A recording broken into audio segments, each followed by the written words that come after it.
Boa noite, muito boa noite. Prazer estar falando com vocês, mesmo não estando aí embaixo, mas dessa maneira Deus possa nos abençoar mais uma vez. Sejam todos muito bem-vindos. Culto de louvor e adoração ao nosso Deus. E agora nós vamos nos concentrar na Sua palavra. A nossa série de mensagens é Os Hábitos da Felicidade. E isso é baseado na carta do apóstolo Paulo aos Filipenses, aquela igreja ali na cidade de Filipos.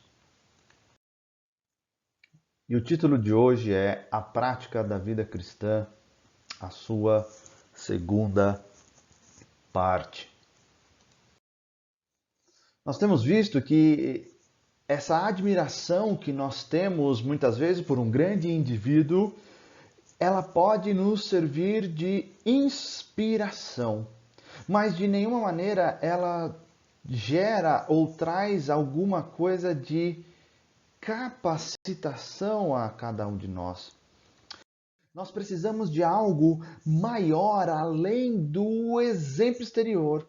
Nós precisamos de algo que nos dê o poder de fato para mudarmos, para sermos transformados. O apóstolo Paulo acabou de mostrar esse exemplo supremo que é Jesus Cristo e tudo que ele fez nos versículos anteriores. E nós temos esse grande exemplo de submissão para cada um de nós. Porém, a gente concorda com essas palavras, nós acreditamos de todo o nosso coração, mas como colocar em prática tudo isso que a gente está ouvindo e vendo da vida de Jesus Cristo? De que maneira um reles mortal, pode esperar alcançar esse mesmo nível que Jesus Cristo realizou? Essa ideia chega a ser até um pouco arrogante, não é mesmo? Imitar a Jesus Cristo, ele ser o nosso grande alvo, parece ser um pouco de arrogância da nossa parte. Mas na verdade não é um dilema assim tão complicado que isso não possa ser resolvido. O apóstolo Paulo sim pede que nós busquemos esse alvo alto, esse alvo elevado, que o nosso objetivo de fato seja elevado, porque isso vai levar as nossas realizações, muitas vezes, a fazer coisas que a gente nem imaginava que era capaz, a servir mais, a se doar mais, e tudo isso para Jesus Cristo e a sua igreja. O apóstolo Paulo, então, apresenta esse padrão divino para a submissão. E essa submissão e esse poder para realizar o que Deus nos ordenou. Mas algo que tem chamado a minha atenção, algo que fala ao meu coração, e infelizmente, eu vejo isso em muitos lugares, e na vida cristã, e na vida talvez seja o seu caso.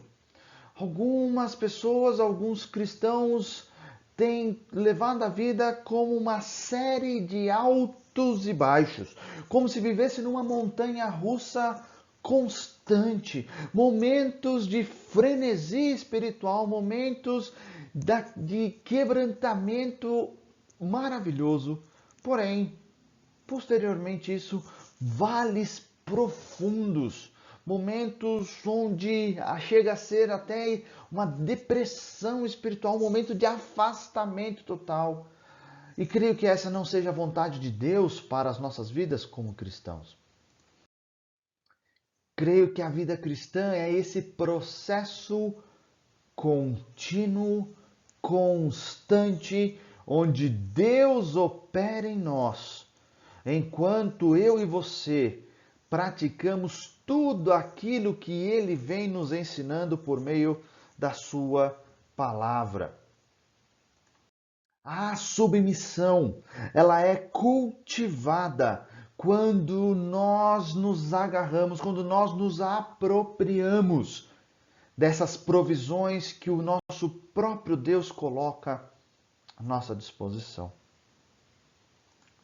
Peço que você abra a sua Bíblia, se conecte, chegue ao texto de hoje, Filipenses capítulo 2, do versículo 12 até o versículo 18. Nós vamos ler todo o trecho. Filipenses capítulo 2, do 12 ao 18.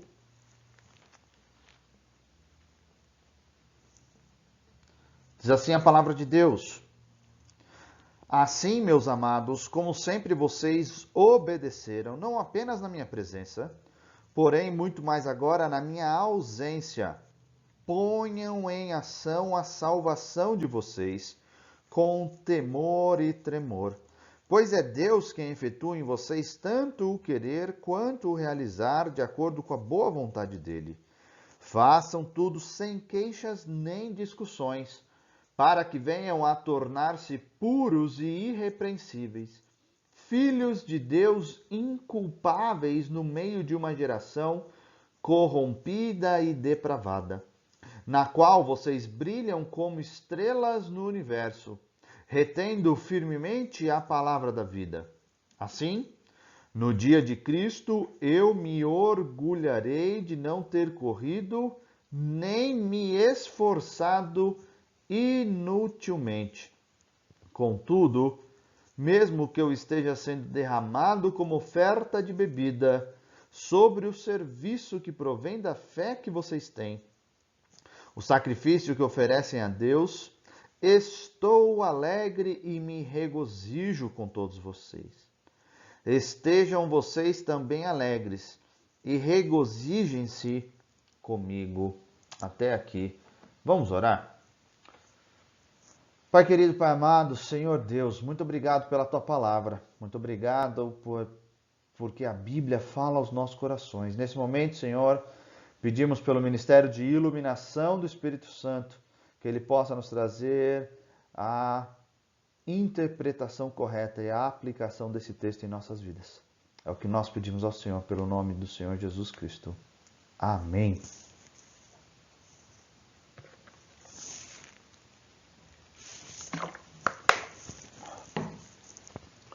Nós estamos vendo aqui 3 práticas. Sair da parte teórica e, de fato, praticar a submissão.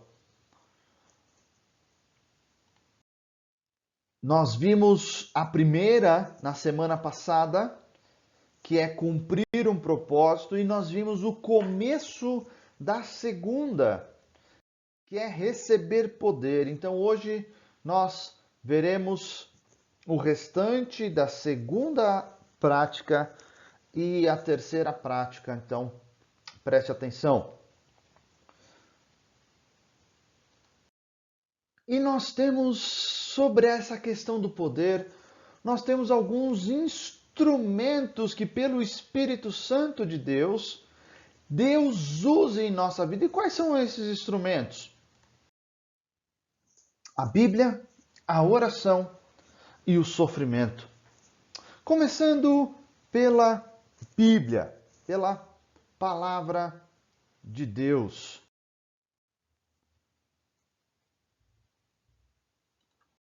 1 Tessalonicenses 2,13 diz o seguinte: também agradecemos a Deus sem cessar, pois ao receberem da nossa parte a palavra de Deus, vocês a aceitaram, não como palavra de homens, mas segundo verdadeiramente é, como palavra de Deus que atua com eficácia em vocês, os que creem. Essa energia de Deus, como nós já vimos semana passada, ela é liberada em nossa vida, na vida do cristão, por meio da palavra inspirada. A mesma palavra que trouxe todo o universo à sua existência, é essa palavra, é esse comunicar de Deus que pode e quer, na verdade, nos dar esse poder de nos tornar submissos. É essa palavra que ela ela é fantástica, ela é única, ela é singular. E nós temos essa responsabilidade de apreciar a palavra de Deus e não tratar ela da mesma maneira que a gente trata palavras humanas. Mesmo que tenha autoridade ou não, mas não é a mesma coisa. A palavra de Deus, ela é singular. Ela é inspirada por Deus. Ela é infalível. Tudo que está nela vai acontecer, não tem erro, e é nela que nós encontramos a autoridade. Querido, se nós não dermos todo o valor, todo o devido valor à palavra de Deus, à Bíblia, nós não poderemos ter este poder pelo Espírito Santo liberado em nossas vidas. Interessante que o versículo continua e fala sobre recebê-la. Receber é muito mais do que ouvir, é muito mais do que estudar, essas coisas são boas, mas receber a palavra de Deus é acolher no nosso coração de bom grado, assimilá-la à nossa vida como parte integrante. Isso eu creio, isso eu faço, porque isso é verdade, é a verdade de Deus, é o nosso alimento. Sem ela eu vou passar fome.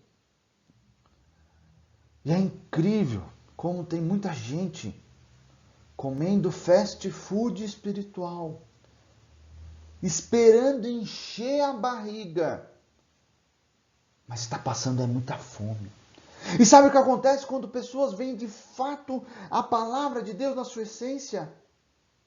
Ela passa mal, ela não aguenta, porque seu estômago ainda é fraco. Ela não está preparada para receber, e a gente brinca, o churrasco, a picanha, aquela feijoada espiritual. Ela está acostumada com leitinho, com papinha, com fast food que ela acha que vai comer rápido e vai sustentar por horas. Não, queridos. Palavra de Deus, ela tem que ser o nosso alimento, o alimento de verdade, não o processado e ainda mais ultraprocessado.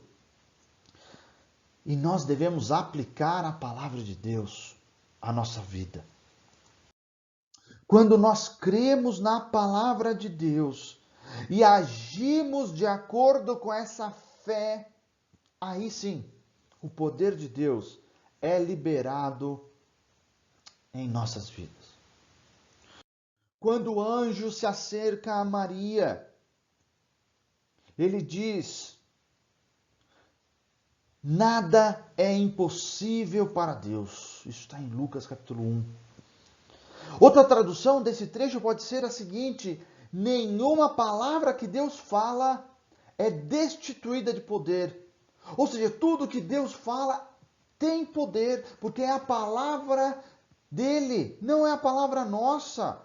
A palavra de Deus tem todo o poder para realizar aquilo que ele está falando. Nós vemos isso claramente também no ministério de Jesus Cristo. Ali, quando ele se encontra com aquele homem aleijado que estende a sua mão, ele dá uma ordem. Ele dá uma ordem de poder para que o homem obedecesse a essa ordem e aí fosse curado. E acontece. Um outro exemplo sobre a palavra, sobre o que Jesus fala, o que Deus fala, tem esse poder. É quando ele caminha sobre as águas e Pedro pede e Jesus então ordena que Pedro saia ao seu encontro também andando sobre as águas. Ou seja, essa ordem de Jesus capacitou Pedro a obedecer enquanto ele exercia fé.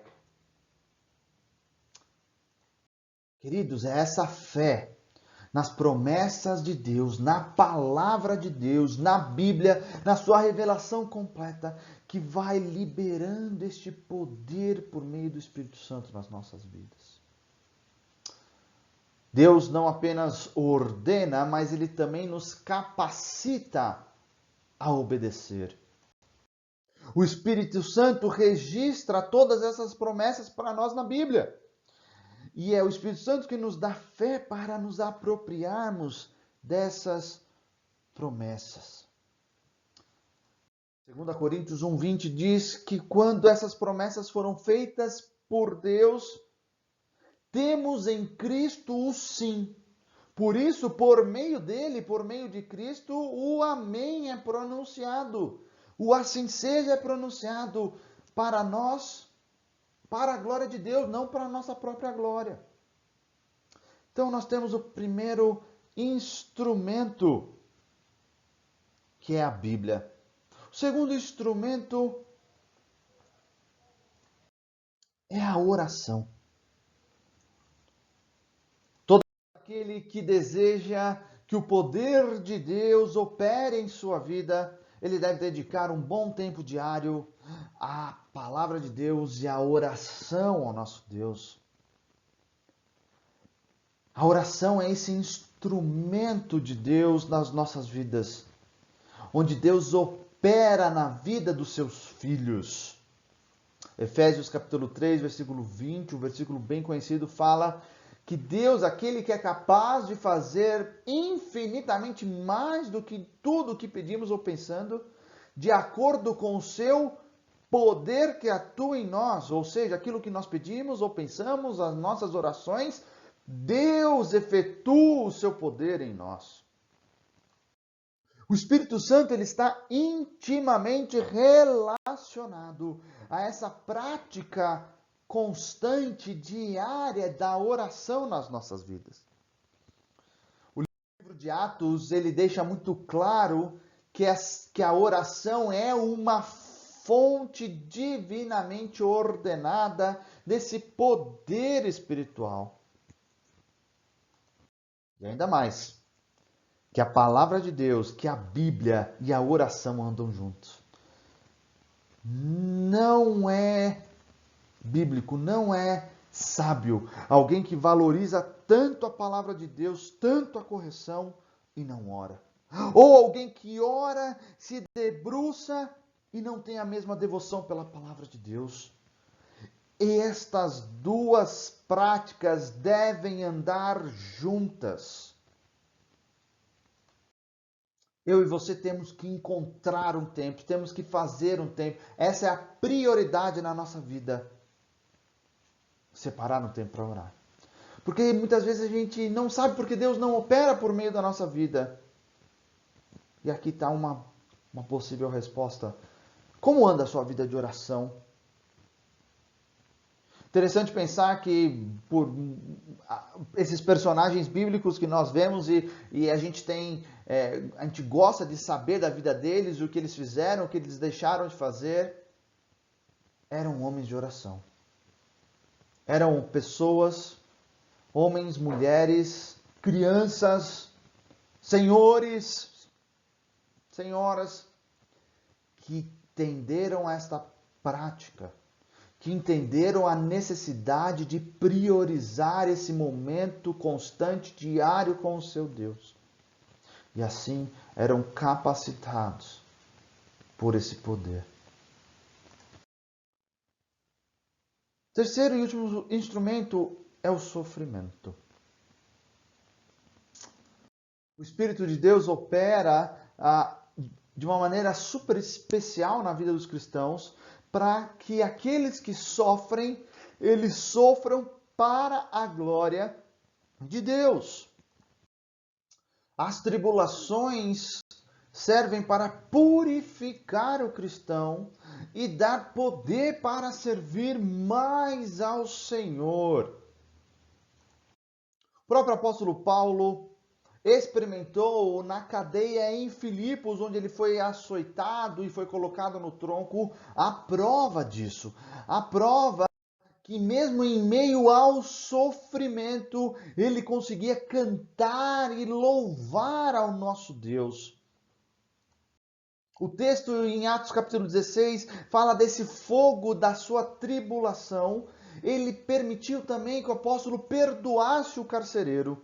Interessante que na vida do carcereiro não foi o terremoto que o convence do seu pecado. Pelo contrário, o terremoto ia levá-lo ao suicídio. Mas foi a palavra de encorajamento do apóstolo Paulo ali, dizendo, não faça isso, nós estamos aqui. Foi esse amor bondoso, junto com aqueles momentos ali de tribulação, que foram necessários para quebrantar o coração daquele homem. E ele se prostra diante do apóstolo Paulo e pergunta o que eu tenho que fazer para ser salvo. Então, queridos, a palavra de Deus, a Bíblia, a oração e o sofrimento são esses três instrumentos que o nosso Deus usa na nossa vida. Da mesma forma que a eletricidade precisa de um condutor, o Espírito Santo, ele opera pelos meios que Deus provê. Então, quando nós lemos a palavra de Deus, quando nós oramos, o cristão a cada dia se torna mais semelhante a Cristo, porque ele está provendo os meios para o Espírito Santo operar na vida dele, para o Espírito Santo transformar, para que ele seja mais semelhante a Jesus Cristo. Quando nós participamos dos sofrimentos de Jesus Cristo, no capítulo 3 de Filipenses fala isso, nós somos conduzidos de volta à Bíblia e à oração. De modo que esses três instrumentos, eles trabalham juntos. Eles trabalham para prover todo esse poder espiritual que é necessário para glorificar a Cristo. Porém, ainda temos uma atitude necessária para nós conversarmos. E essa atitude é crer na promessa feita a nós. E nós vemos isso da segunda parte do versículo 16 até o fim, até o versículo 18. Mas qual é essa promessa? Promessa e uma grande promessa. Grave isso no teu coração. A promessa é que submissão redunda em alegria. O mundo vai dizer claramente que nada pode vir da submissão. Que, na verdade, a alegria vem de uma luta constante. Uma luta, muitas vezes, contra tudo e contra todos, onde a gente tem que lutar para obter tudo aquilo que o nosso coração deseja. E quando a gente conseguir, nós vamos ter alegria. O mundo, na verdade, está fazendo aquilo que nós falamos lá no início da nossa série. Ele está condicionando a alegria a determinadas situações, pessoas ou objetos. Ou seja, sempre tem um se. Quando acontecer, quando eu for, quando eu conseguir, quando tal pessoa. Não, queridos.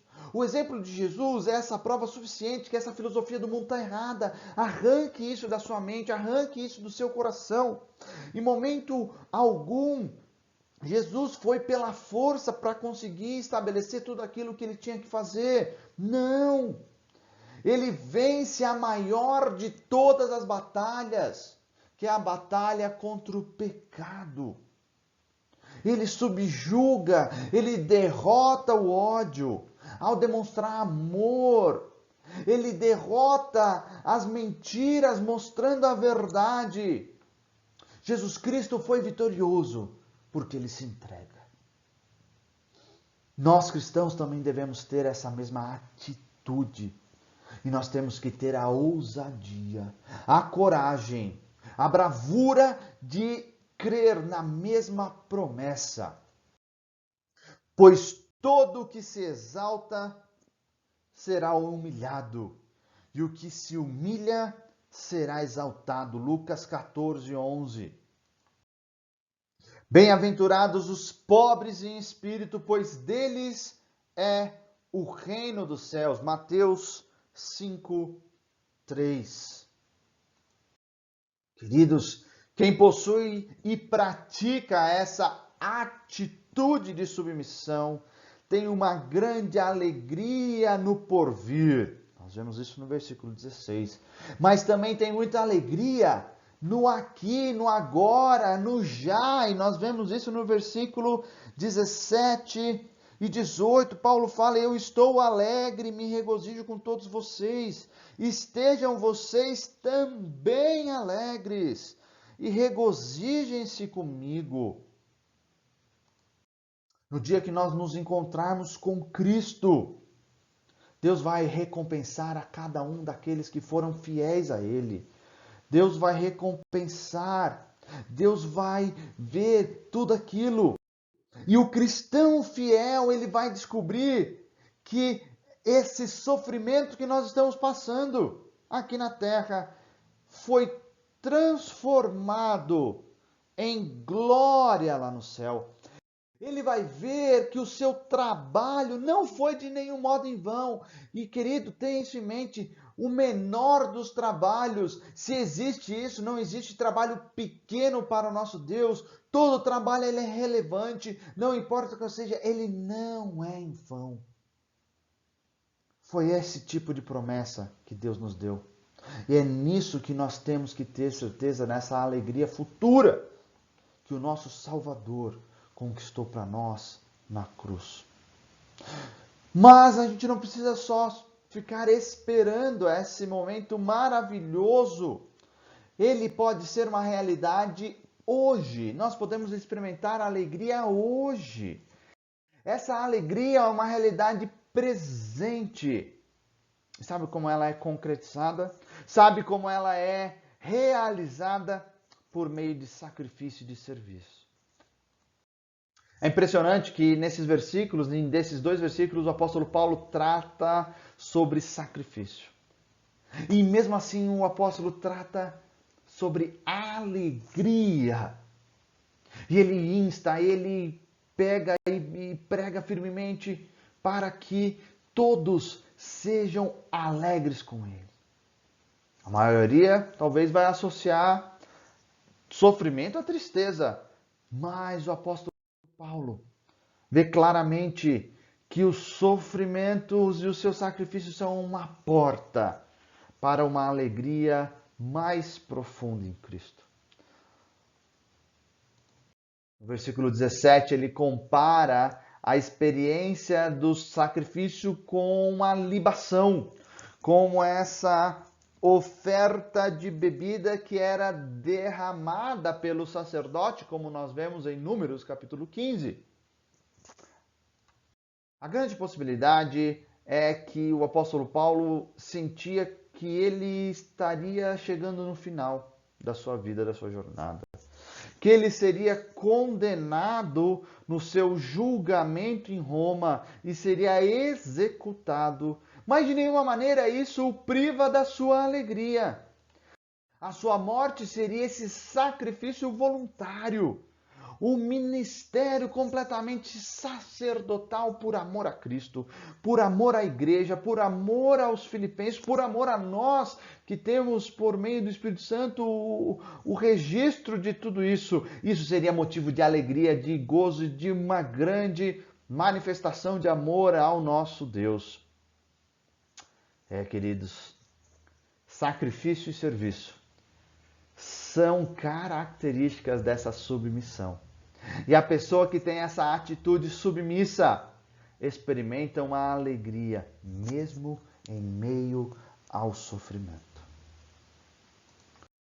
Nós sabemos também que é preciso ter fé para exercitar a submissão. Devemos crer que essas promessas de Deus são verdadeiras e que elas vão se realizar na nossa vida. Da mesma maneira que aconteceram na vida do apóstolo Paulo. Nós vimos também que Deus opera em nós por meio da sua palavra, por meio da oração e por meio dos sofrimentos. E isso vai se refletir na prática do serviço, na prática constante de servir aos outros e servir a Deus por meio da igreja. Deus cumpre os seus propósitos em nós, quando cremos na sua palavra e aceitamos. O nosso Senhor Jesus Cristo nos dá o exemplo. O Espírito Santo nos dá a energia do que nós precisamos. E qual o resultado? É uma vida alegre, é uma vida em alegria. Mais uma vez, nós vemos que felicidade, alegria não é uma meta na nossa vida. É uma consequência de vivermos para Cristo. Vamos pensar agora em algumas perguntas para levarmos esse texto para a nossa vida, para aplicarmos a partir de agora, a partir da nossa semana, para refletirmos.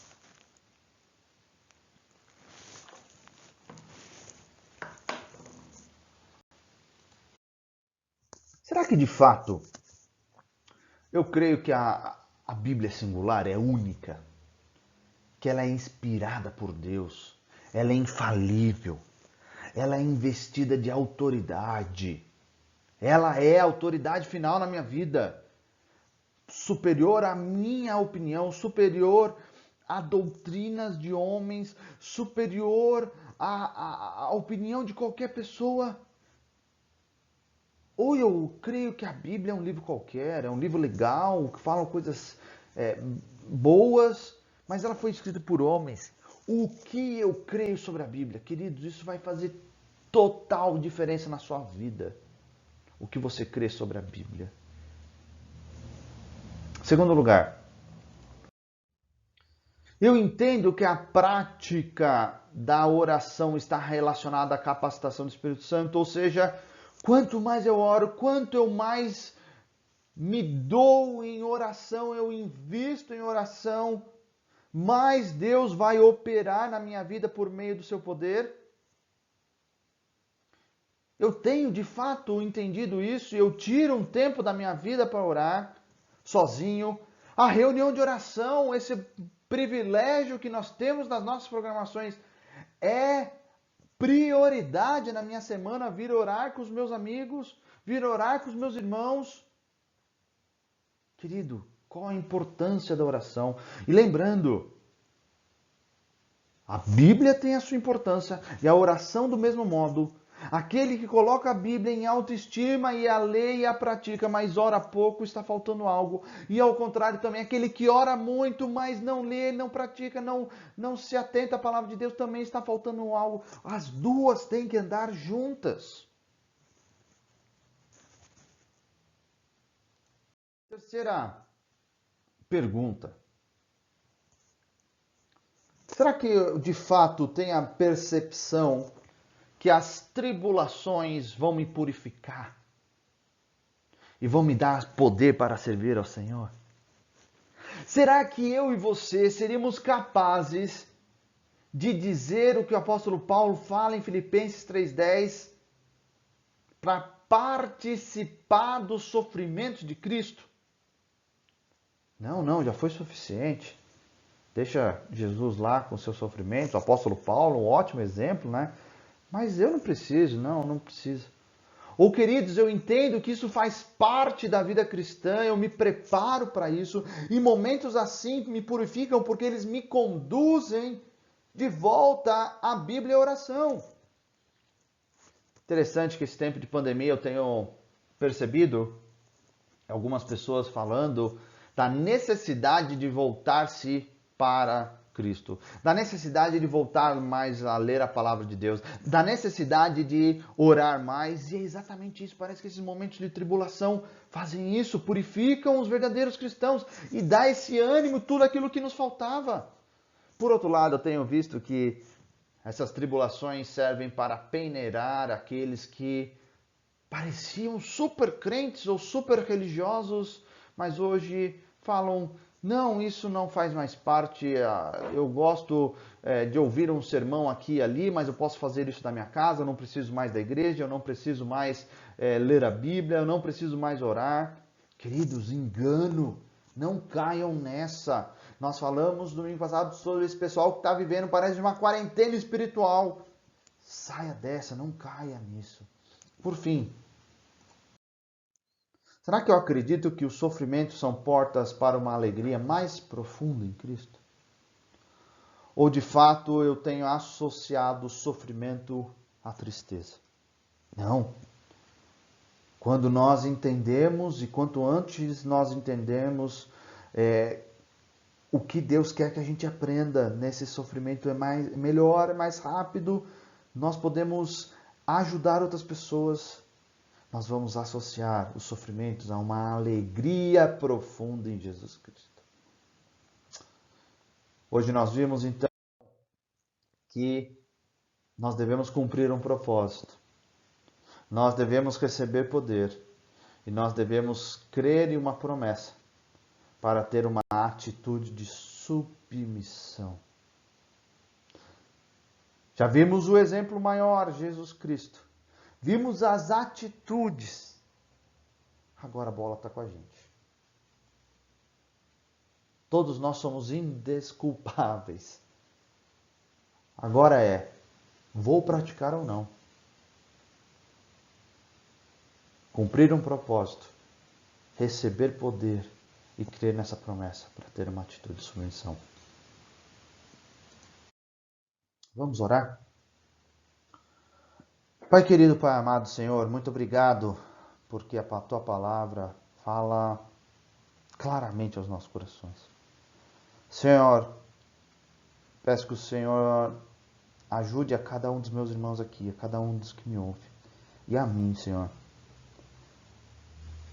a colocar em prática a submissão, a matar o nosso ego, a enterrar as nossas vontades, os nossos caprichos, os nossos desejos, Senhor. De fato, em primeiro lugar, ser transformado pela palavra de Deus, para assim o Senhor nos usar. Senhor, capacite cada um aqui a aplicar essas atitudes de submissão. A sermos uma igreja submissa ao plano do Senhor.